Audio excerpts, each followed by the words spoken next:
Hey everybody, it's Olivia Rondo. Welcome back to yet another great PolitiBrawl reaction video. Today we got one of the 4 House Democrats that traveled to El Salvador to rescue or to return or to retrieve accused MS-13 gang member and alleged wife beater Kilmar Abrego Garcia. And she went on Fox News with Laura Ingraham. You know, I gotta give it to her because that is a tough host to go up against, but let's see how she did. I think it's gonna be pretty bad. Let's go, let's roll the tape. Laura, you and I can disagree on, this individual in particular. I'm not here to really advocate for one person. That needs to happen in court. No evidence has actually ever been presented. You went to El Salvador. Now you're saying it's not about him? Of course it's about him. Due process. You went to El Salvador for a political stunt, and now you're saying it's not about him. It is about this case. Laura, it is about the rule of law. This is a bipartisan issue. It transcends partisan politics. That's why a conservative-leaning Supreme Court has said that Donald Trump must facilitate the return of this individual. This is very dangerous. We are turning into an authoritarian country, and there are Americans from all across the political spectrum who are deeply concerned about this. Again, my office has not received more calls about any other issue since I have been a congresswoman than this. Let's pause right there. First of all, if y'all don't know who that is, it's Congresswoman Yasmin Ansari. She's only been in office for a couple years. She's in Arizona. Even this Kilmar guy, the guy that they're saying, this Maryland man, this Maryland husband, this Maryland father, he's from El Salvador. He's born and raised in El Salvador. He came illegally into this country. He's never lived in Arizona. He's lived in Maryland. He's resided there in Maryland since he crossed this border illegally.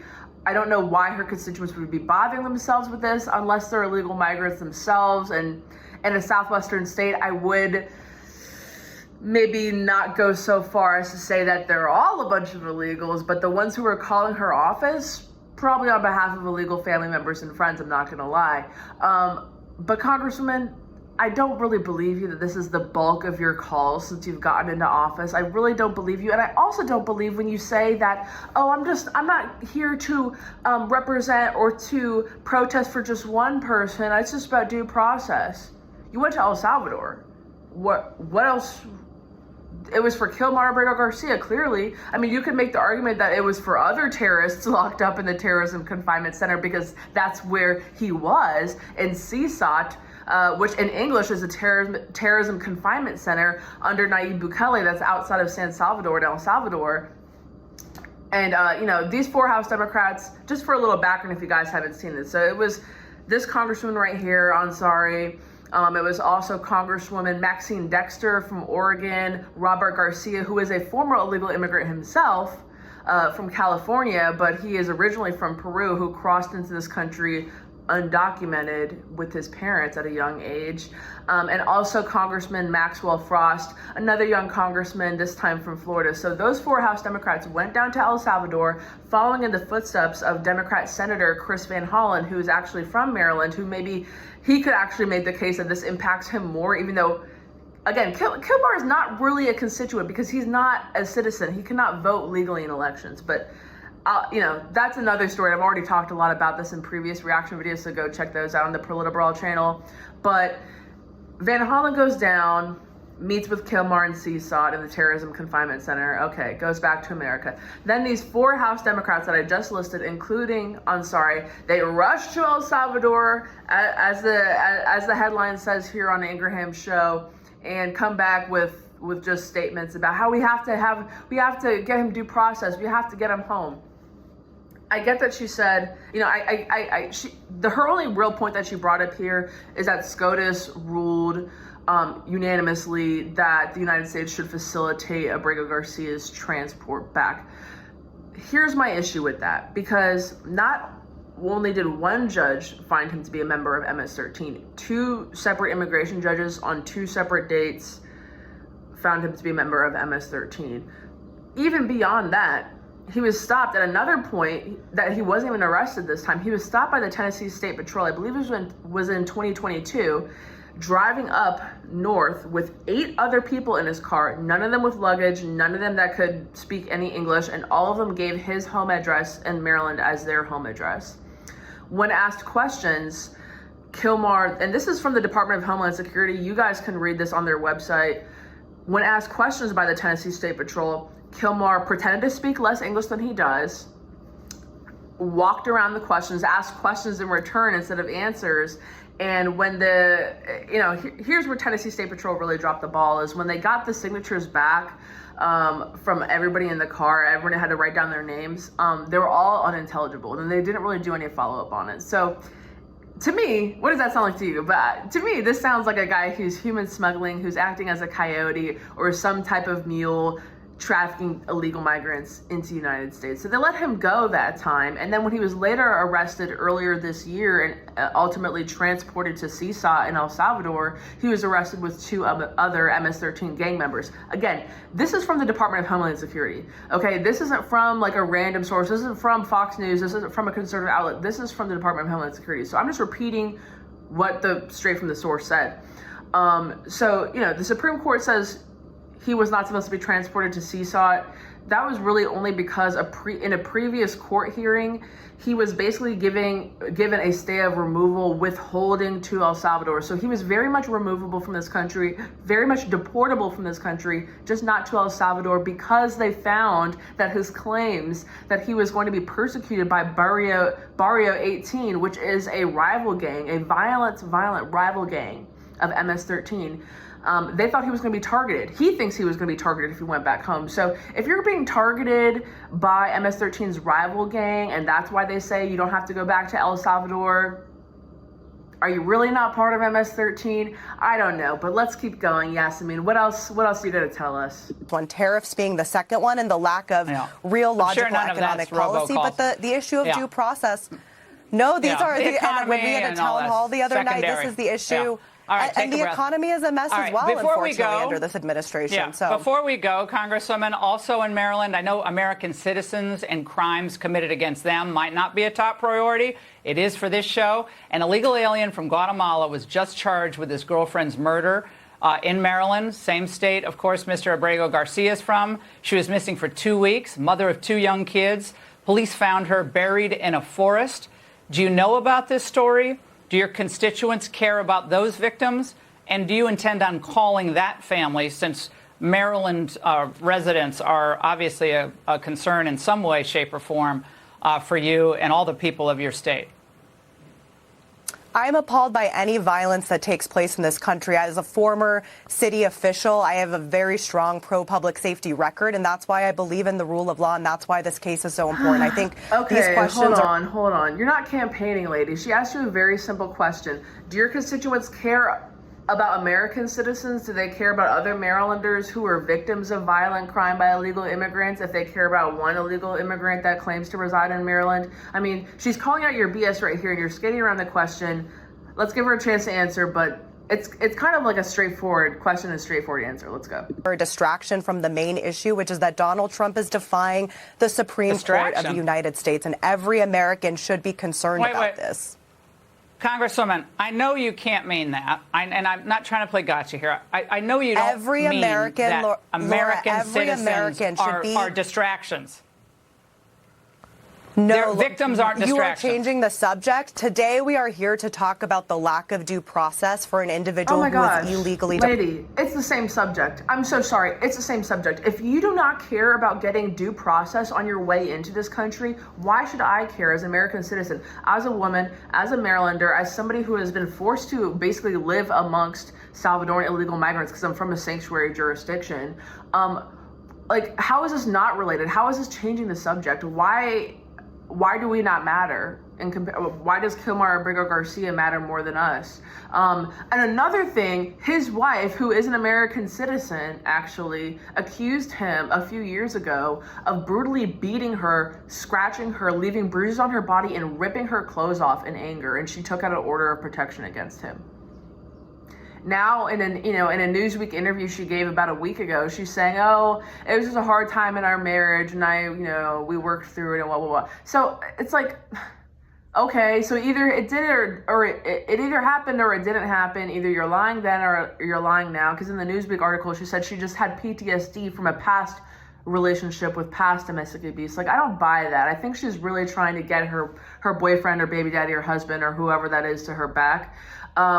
It's just like, this is a bad guy. These people are bad people. You know, not everybody who comes through the border or overstays their visa, I'm sure, is a terrible person. But there's no way of knowing. There's no way of knowing. That's why it's not deflecting to bring up the crimes that illegal migrants do, because there's no way of knowing the type of people that we're letting into this country unless and until we vet them.